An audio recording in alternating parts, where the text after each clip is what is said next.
On va un peu parler maintenant du football étranger. Ça nous intéresse pour plusieurs raisons.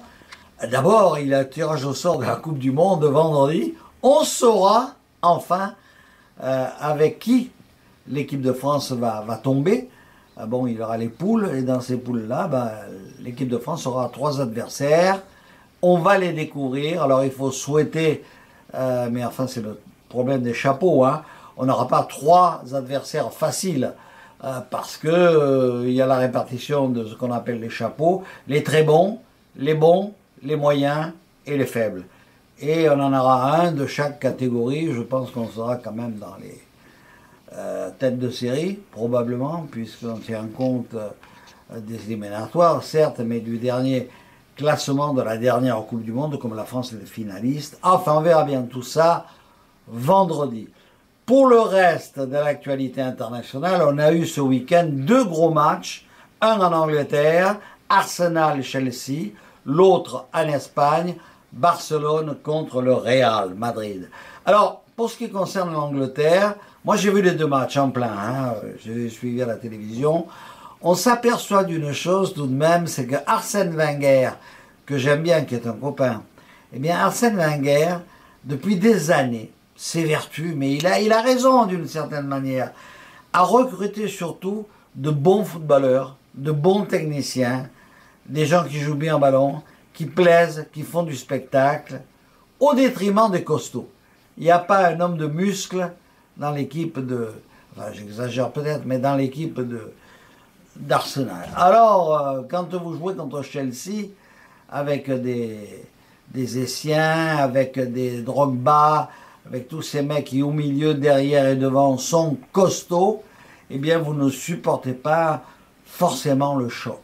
Alors pour bien faire, Arsène devrait avoir un costaud de plus derrière avec Gallas, un costaud au milieu, il n'en a pas, et un costaud devant. Il a perdu Adebayor, qui faisait du volume tout de même.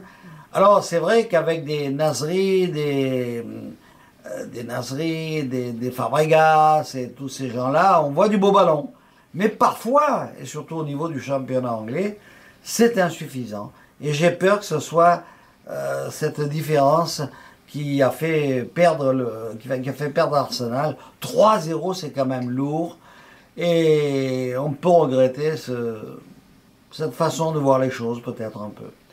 En ce qui concerne Barça, Real, là, il y a une chose inquiétante, c'est que l'OM, la semaine prochaine, va jouer contre un Real qui retrouve des qualités. Ça, c'est embêtant quand même, parce que le Real, jusqu'à présent, ne jouait pas très bien.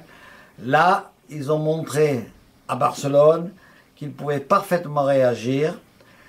Et devant une équipe de Barcelone, du Barça, qui était quand même un peu secouée, fatiguée par le grand match qu'ils avaient fait contre l'Inter Milan, match qu'ils avaient gagné 2-0, mais d'une façon, moi j'avais vu les journaux italiens le lendemain du match, là-bas en Italie, à Milan, et c'était la leçon espagnole, c'était dithyrambique pour le Barça, et pourtant les Italiens, bon, ils sont pas particulièrement chauvins, mais ils aiment bien leur équipe.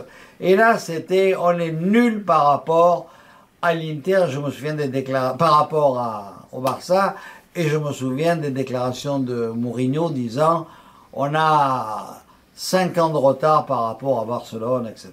Donc là, sur le match contre le Real, c'était quand même moins bon.